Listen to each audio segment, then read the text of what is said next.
आवाज मीडियाच्या बातमीपत्रात आपलं स्वागत। मी सुनीता शिंदे।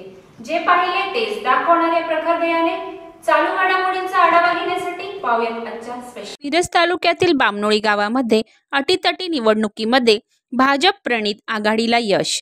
यामध्ये सरपंचपदी सौ गीताताई सुभाष चिंचकर या बहुमताने विजयी झाल्या असून भाजप प्रणित सुभाष चिंचकर यांच्या पॅनलचे 14 सदस्य निवडून आले असून विरोधी पक्षाचे 3 सदस्य निवडून आले असून बामनोळी गावात एकच जल्लोष होताना दिसत आहे। यामध्ये मोठ्या संख्येने स्त्रिया व पुरुष उपस्थित होते।